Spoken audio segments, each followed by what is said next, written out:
At 7:15 in the morning, the steps outside the downtown Chicago courthouse are a blur of motion. Lawyers in sharp suits and clients carrying heavy problems rush past street vendors, all trying to beat the clock. Inside those marble walls, Daniel Brooks operates as the governor's right hand. No major state decision gets signed without passing through his desk for a final, logical review. He built his entire career on anticipation. Then political opponents map out their next 3 moves. Daniel already has the counter-strategy for Step 10 drafted and filed away. That kind of precision breeds resentment. Behind polite smiles in the courthouse, his colleagues wait for a slip-up, eager to see the man who never makes mistakes finally stumble. In this environment, intellect is currency. Daniel's authority and his ability to command respect rely on maintaining an airtight reputation as the smartest person in the room. That reputation hit a wall during a formal staff meeting. The governor leaned back, smirked at Daniel, and brought up his young son, Caleb, calling the boy clueless. Every morning on the courthouse steps, the governor played a little game. He held out a gold coin and a silver coin, asking Caleb to pick the more valuable one, and every single time, Caleb chose the silver. The room erupted in laughter.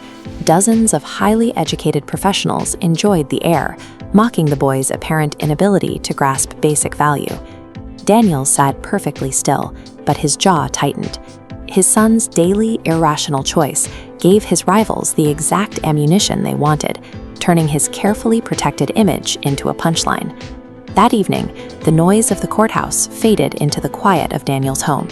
He walked straight into the living room to find Caleb building a tower out of old coins and cardboard.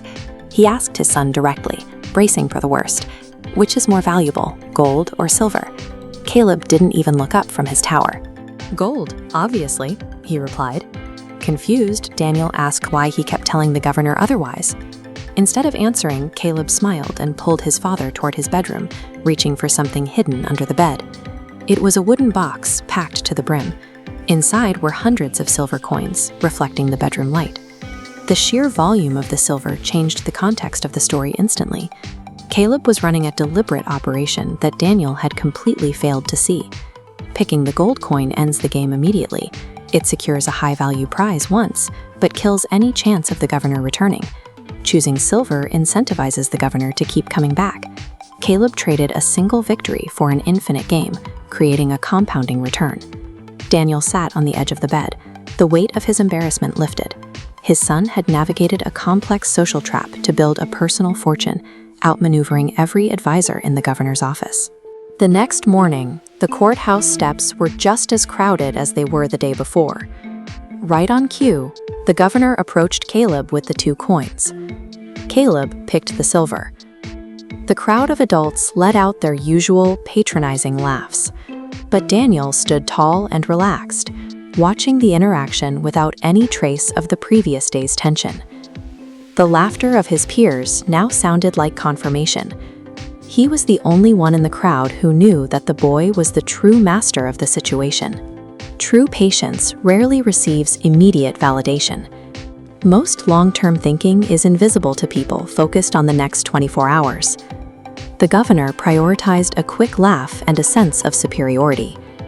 Caleb traded that short-term social status for a growing physical hoard.